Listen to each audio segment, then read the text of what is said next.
as you saw, very, very chilly outside. So it is the perfect time to do a naked garden tour. Sorry, we're going streaking! Okay? Or we could make some sauerkraut. Okay, first thing to do is quarter up and core up your cabbage. Make sure you got none of the core in there. I take the first couple outer layers off, but I put them off to the side. I don't put those in compost, and I'll show you why in a wee little bit. So now all we're looking to do is slice these up. You can do them as thin or as thick as you like. It's all personal taste. I mean, they can be diced up small pieces, they can be long. I mean, the fermentation process is going to work the exact same. So let me get these cut up and I will be right back.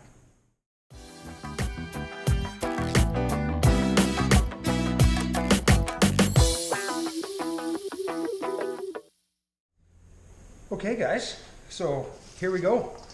Got the cabbage all sliced up and ready to go, and it's about 6 grams of salt per pound. I've got 5-6 pounds worth of cabbage here, so I'm going to split this up. Now I've done 3 different types of sauerkraut here just in the last couple of days. So what I'm going to do with this one is I'm going to do a southwest. As you can probably see, we got some green onions.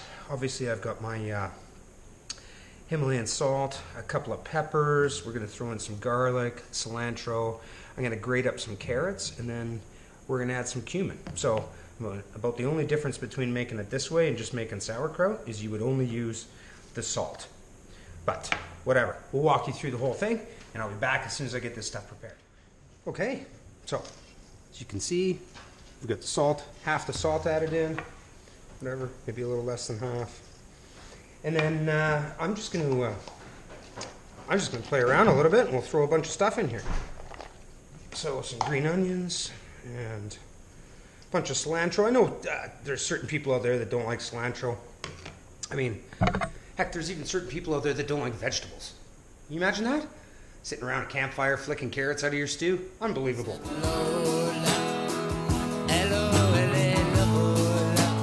Anyway, if you don't like cilantro, fine, no problems. You can probably put parsley in there, what have you.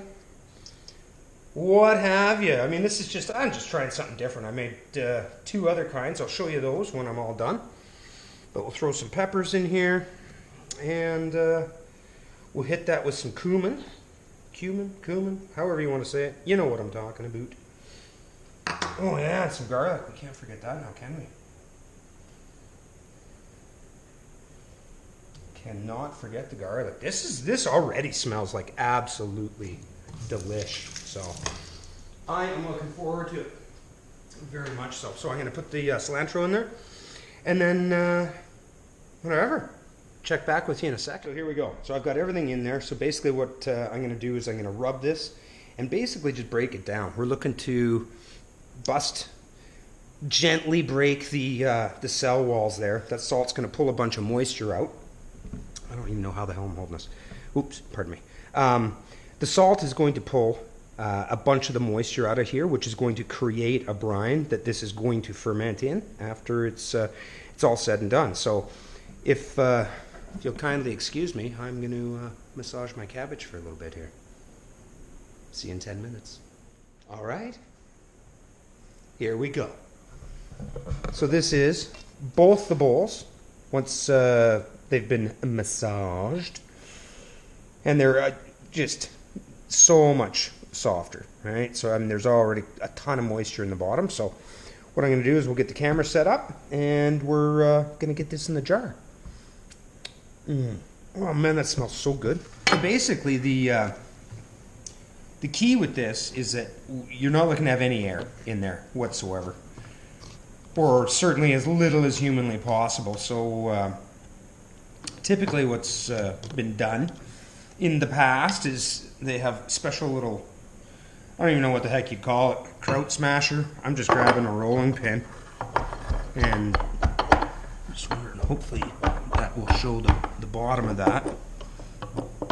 But it starts making its own juice and fills up all the little spaces so that there's no air in there. You know, another thing that a person can do too is I always tend to make a small jar of a brine mixture. So it takes a tablespoon of Himalayan salt in a cup of water, and then I can top things up and make sure that there is no air gaps. Oh yeah, and that's one other thing that I forgot to bring up is that you can't use iodized salt. So table salt is not going to work for this. The iodine in it affects the fermenting, and it's got a bunch of anti-caking agents. You know how like table salt just never ever seems to stick together? Yet when you see salt flats like out in nature, it's all caked together.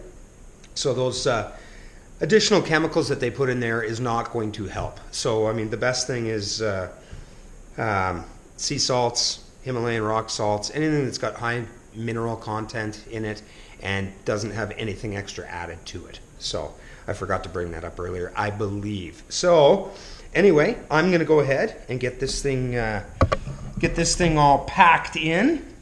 I don't think scientists obviously know exactly how it started, but I mean, you know, it's probably just spilling some salt on some food and forgetting about it for a while, and then realizing that, hey, that's not bad. It's actually, the fermentation process is so cool. And I'm not a scientist, but I love reading about stuff like that. I mean, it's got hundreds of different enzymes going to work in there as it's fermenting. Helps break down the proteins, helps break down carbohydrates, turns long chain sugars into simple sugars. And it's so easy for our bodies to digest and to get the nutrients out of fermented food. So again, I mean, if you're not into veg, what's wrong with you? If you are into veg, I highly recommend making some of this and trying it yourself.